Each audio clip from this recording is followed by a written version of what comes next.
has been the key question of the unity of APSC. And it took, I won't have time to go into all this, but I do think, Chairman, I do think that that the book, Reparations Now, has to be republished. And there's many more testimonies on there that were left out that it has to be expanded. And that is a powerful book, and it's really was significant at the time. And that was the book that summed up or had a lot of the testimonies, including the chairman, who was the people's advocate of the first International Tribunal on Reparations for African People, which was held in Brooklyn, New York in November of 1982. And that book, Reparations Now, itself had a huge influence on the upcoming question of reparations being out there. But also, yeah, that's right. Louisi, Secretary General of the ASI, Louisi Kinshasa, found that book at an African bookstore called Présence Africaine in Paris. And he got that book, and it was like, wow, and contacted the party, and the rest is history. So it's really an incredible and important book, and it's an important struggle. And I just want to say it was essential. I like to give presentations on this, but we don't have time today. But it took the party almost 10 years. It took 9 years to really consolidate the African People's Solidarity Committee. And even though there might have been times when we put out presentations that were pretty good, et cetera, we did not have the absolute unity of being African internationalists ourselves. And so it was a sense of a parallel movement that we were still working in the white working class, which the chairman later proved that, of course, there is no such thing as the white working class. And that, this struggle took place. It came to a height in 1985. And at that time, it really divided and split APSC. Several people left, either then or over a period of time, around this as we developed it. But coming off of that conference, in terms of the unity of APSC, that is where we came and made the statement that we are now African internationalists, and we recognize that we have a responsibility and we can come to the same conclusions about who we are and what it is that we have to do as the party has. Because before that, it was always a struggle, like, well, you need to be raising $30,000 in the white community to do this and that. And we did have, like, the March Against Genocide. We went door to door in the white communities. But it was like, okay, well, that's over. Well, now, this is what you need to do. It wasn't internalized that this is something that we needed to do. So we summed up that we knew that in the 1960s, the Black Panther Party and even SDS and these groups raised money just by when somebody made a public speech. They would get maybe $30,000 of people just writing checks to their office. To support what they were saying.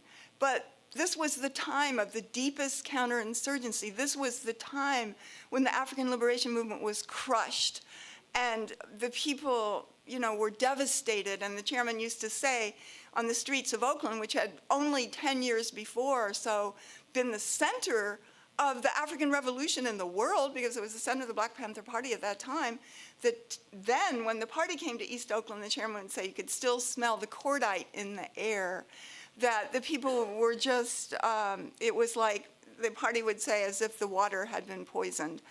And it was so devastated, and this is when crack cocaine was coming into everything, just mass police presence and helicopters flying over East Oakland day and night without end, SWAT teams and the Green Team, all of these kind of, counterinsurgent forces attacking the African community every single day, evictions, foster care, people talked about that, just every kind of story. This is what it was about. And the movement was crushed, and the only voice, the only organization that was out there was the African People's Socialist Party, Chairman Omali Shatella, and the Uhuru movement on the streets. And we were we've seen, the chairman talked about that struggle around the what was it, the homeless, Tent City for the homeless in Oakland and Downtown Park, where there was a struggle, and Ruby and some others from Solidarity when, when the party tried to put up tents, actual tents, which they could do in Berkeley all the time. But when the African working class was going to put up tents in Oakland, the police came and just tore it apart, intimidated the people, and the party had created this park council of homeless people, of African people that were forced to live in this park in a prime area that is now totally gentrified in every possible way, and where they actually set up organization, and they ended, it was all cleaned up. They ended any kind of rape or assault on the women. They had, just a council in which they had their own, Sorry, Chairman, what were you saying? The toilets repaired. They had a political, almost democratic centralist organization, and the African People's Socialist Party served 3 meals a day for at least 3 months there. And that was what the support. But what happened was, when that was in force, the police came harder on the Africans living in the park than they had ever done before. They attempted to destroy it, and they ultimately, that did happen. And so, this whole question of reparations and the question that APSC's responsibility became our own, and we made reparations our mantra. This is everything. And we said, well, okay, because this is in the middle of the counterinsurgency, that we come to the conclusion that what we have to do right now, and this is when there was a division of labor, and before Deputy Chair had, coordinated all of the economic front of the party, that we would build institutions to have the ability to raise reparations every single day. Because we can't just, we're here, we raised that money, and now we're tired, and it takes us 6 months to recoup. And, we just really understood that this is something that we had to do every single day. And so we opened the first Uhuru furniture store, and that was the very first one was on Park Boulevard in Oakland, and that was destroyed by the earthquake of 1989. And Ruby was the coordinator and moved it to Grand Avenue, where it is today, right after that, and that was in the fall of 1989. And 30 years ago, that was really powerful. And we also built Uhuru Foods and Pies, and went around. We started, at that time, we could, the Grateful Dead shows were wide open. So we would just go set up, start selling. We knew everybody had the munchies. They were totally, they had to come get something to eat. We had chocolate chip cookies. And we went all over. Comrades drove a truck and went around and followed the dead on tour. And of course, this became illegal to do and everything ultimately, but that was a really important fundraiser at that time, and many other things. And we continued to have the March Against Genocide also, where we did go door to door, and we had many events. So this whole question of struggle and the unity of APSC, that we are African internationalists and all white people owe reparations to African people, was incredibly important to the strategy of the party. So, the party held the first tribunal in 1982. That's prior to APSC being consolidated in that way. But the tribunals went on for at least 12 or 13 times, sessions all around the world and all around the country. So it was very, very excited. And the chairman, Jesse read yesterday the platform for international law, part of what the chairman was using. And that was really significant because it was taking international law, which guarantees the human rights documents of the United Nations, guarantees the right of an oppressed people to take their case beyond the government that oppresses them and into the world court. And that is essentially what the chairman did, using the legal documents, but raised up the nationality of African people as one people around the world. So When the chairman took on the question of reparations, it was a struggle. And there's a really great interview with the chairman. What was that called? Anyway, was it Solomon Commission, the Third World News, or Your World News? Your World News. The chairman was interviewed just a few weeks ago, and he really lays out all the political struggles that they had to take. And I just want to say, before I go into the PowerPoint, really quickly, because there were those who built themselves off of the party's tribunals and the party's demand for reparations and struggle to make it a household word, but every single one of them were raising the question of reparations in a way that makes peace with parasitic capitalism and imperialism, not tears it down. So in fact, this other trend that built itself off the party, because all of these people were people the chairman struggled with to support the first international tribunal, but they did not do that.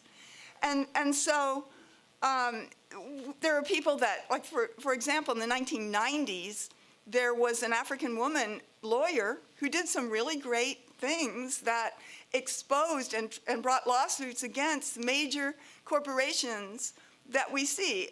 There was against Aetna Insurance and different railroad companies and Hartford and all of these different Lehman Brothers and all of these different banks and insurance companies and corporations, and she exposed that their roots were in the trade in African people, and she called on them, and they all gave a certain amount of money to something, but nothing ever changed or in any way affected the conditions in the African community.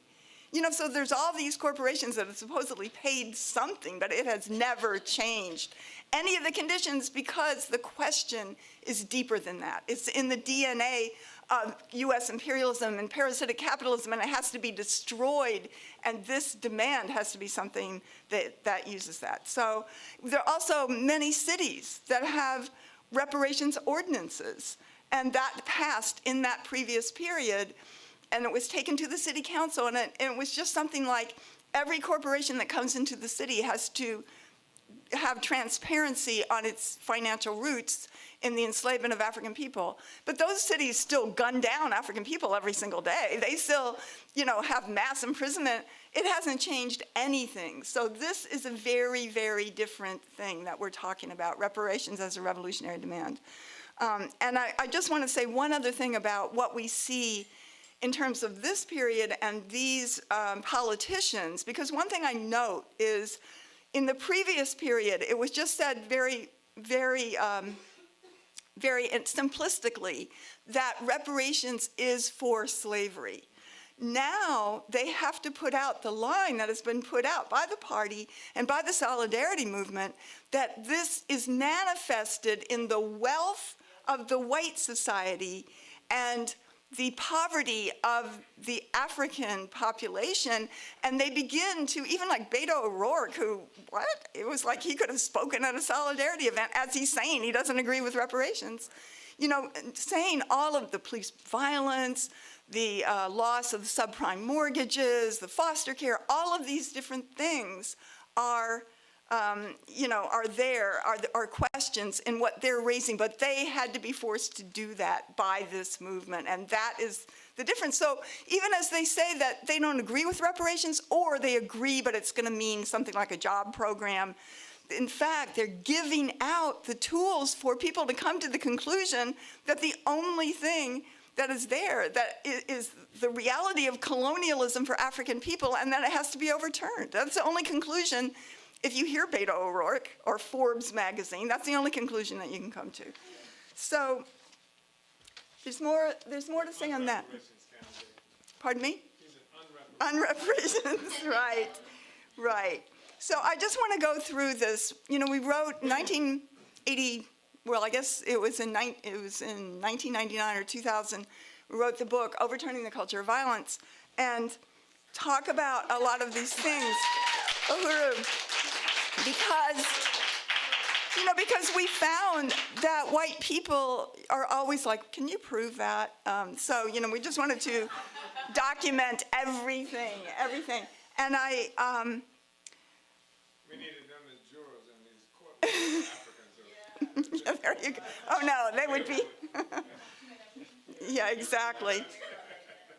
But, you know, but the thing is that what I wanted to do in this is this is just a tiny smattering of what the reality is, but I wanted to take things that we know that we did, that colonialism did, and that white people carried out against African people, and try to give it a number, a financial number of what it created. And this is something that is starting to be a little bit there. Acknowledging, of course, as the chairman said, there's no way to say what the financial worth of this is because it's so deep and it's everything. And you're talking about human lives and the ability of white people to have a life, to live, to have a future, while African people have been murdered, slaughtered, and in every way tortured and exploited. So I just wanted to give a few things, just to look at this in this sense of beginning to put a number next to certain things. So we're saying that, which one are we on here? Okay, the stolen labor, wealth, and resources of African people birthed capitalism on its pedestal, as Chairman Omali Shatella says.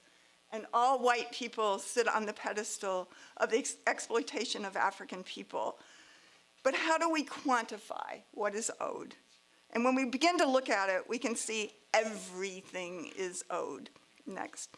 So, as the chairman always says, within a few years, or in 1415, Portugal attacked and assaulted, invaded Africa.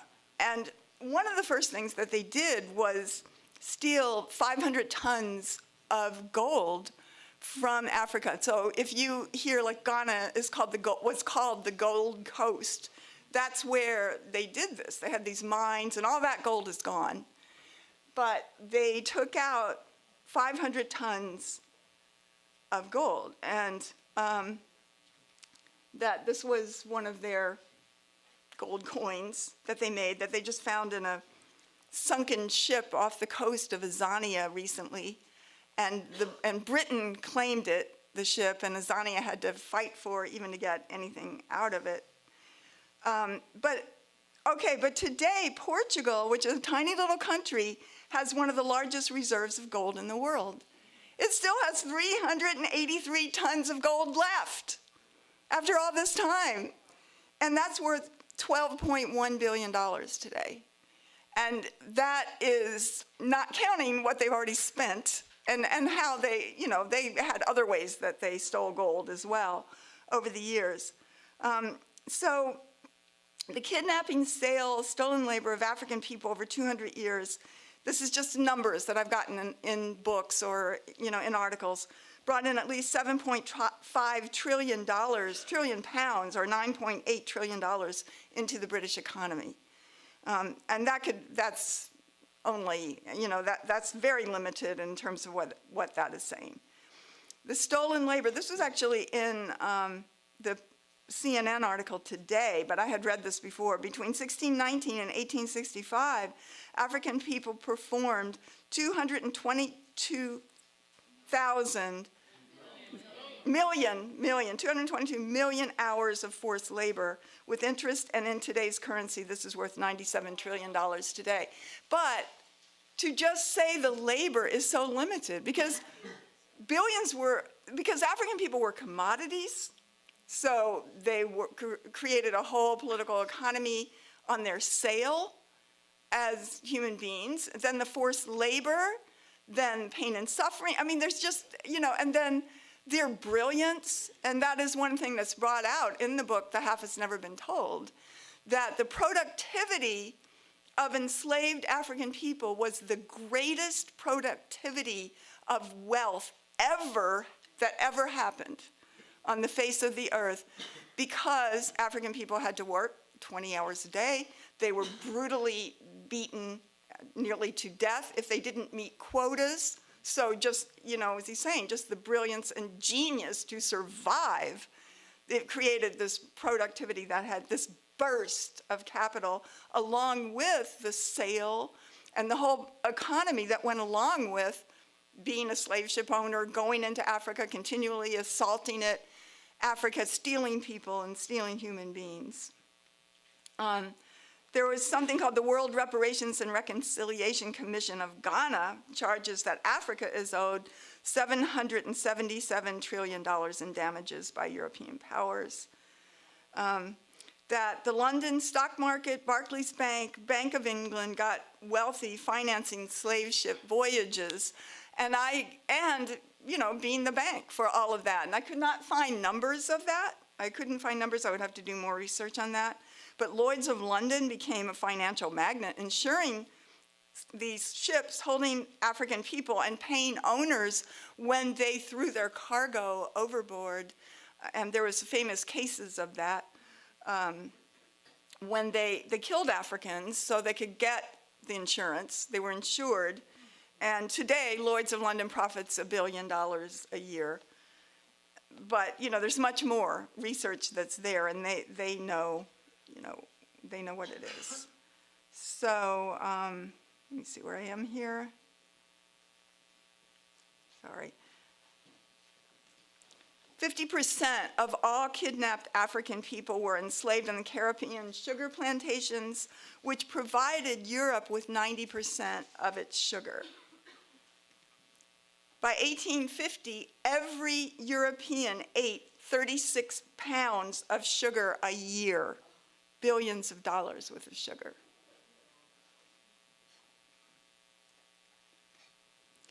More riches flowed to Britain from the slave economy of Jamaican sugar plantations than all of the original American 13 so-called colonies combined. When Britain outlawed, so Britain and the United States outlawed, well, first of all, this is when they outlawed chattel slavery in 1838. Britain did that. It paid $20 billion in today's money in reparations to 46,000 British and Scottish slave owners for the loss of their property, African people. And that amounted to 800,000 enslaved African people in the Caribbean and Africa. They also had plantations in South Africa. This was Britain alone, $20 billion. That was 1/4 of, or 40% of their coffers.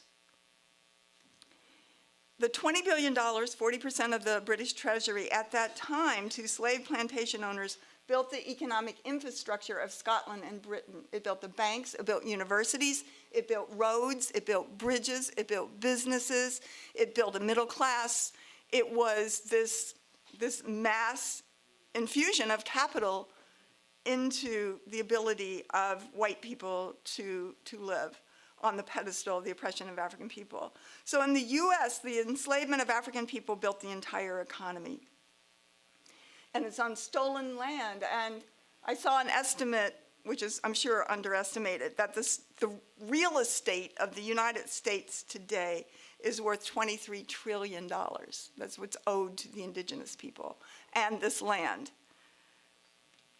That in the US alone in 1860, 4 million enslaved Africans in the US were worth $3.5 billion, the largest single financial asset in the entire US economy. They were machines, they were capital, and they were used as collateral for banks, for Lehman, for Salomon Brothers, for all of these banks that built Wall Street. The greatest single capital in the US were enslaved African people. And more than 1 in 5 households in the South, the statistic is in the South, owned African people. About 1 in 200 owned 50 or more enslaved people. And I just saw an article today that there had been some kind of study that showed how much the wealth of the 1% of the South, and we know it's not just the South, is directly because of the enslavement of African people today. So cotton was 60% of total exports in 1860. 2 billion pounds of cotton were produced by enslaved African people a year by 1860. The cotton trade between New York City and the southern states was worth $200 million alone. After the importation from Africa was banned in 1808, so in 1808, Britain and the US banned the ships that could go to Africa, assault Africa, and kidnap Africans and bring them back. They banned that because they understood that now they had a better way, a cheaper, or actually a way to make more money. And that was basically forcing African people to breed and produce babies to be enslaved.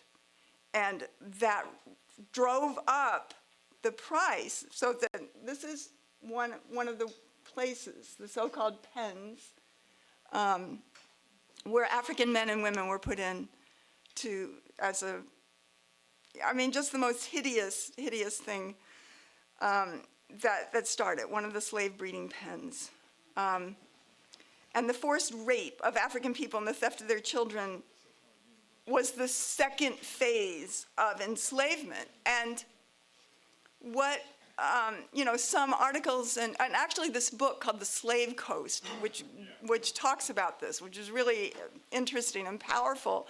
And it's saying that, well, a lot is known about the assault on Africa and the kidnapping, but this second phase is never talked about inside this country. And I'm from Louisville, and there are plaques that say Garrison slave pens, and I had a picture of that on my phone in Louisville, right there.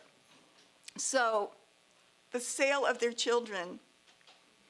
So the end of importation of African people from Africa was not humanitarian, of course. It created higher prices for African people through selling their babies as commodities.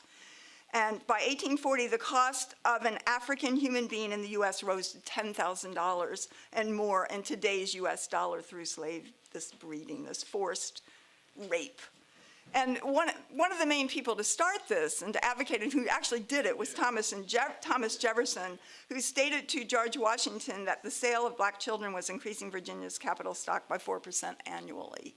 Because he started out as, quote, against slavery, but then he saw how much money he made on it and he continued. And by the way, did everybody see that they've just unearthed this room where Sally Hemings was kept?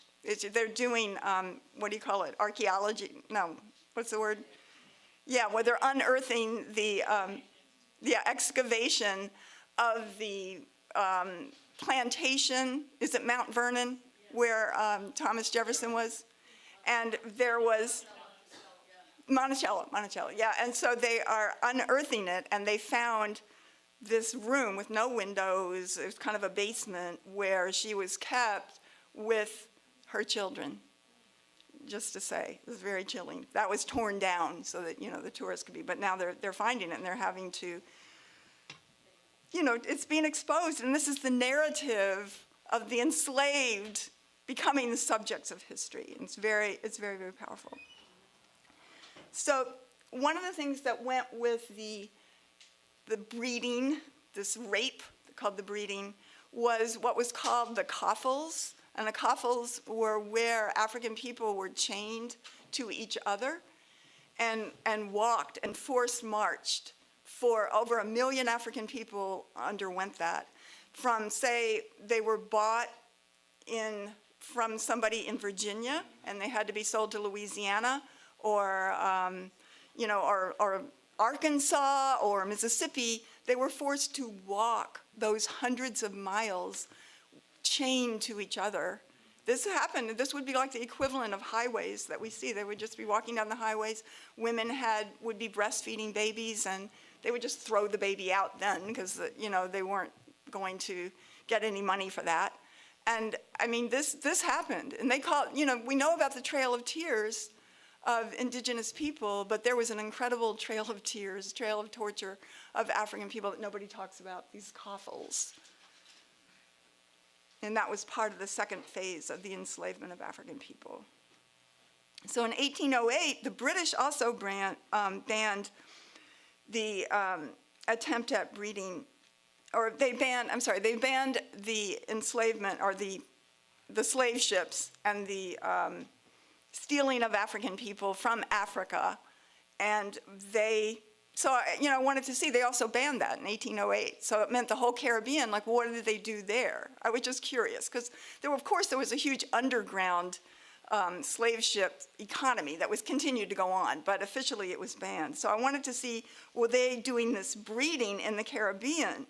But what I found in an article that the breeding in the Caribbean was attempted, especially in Jamaica, but it was unsuccessful because African women were so brutalized, worked so hard in the sugar plantations, they had to carry the sugar cane, and they were so malnourished, they were starved to death, that they could not become pregnant.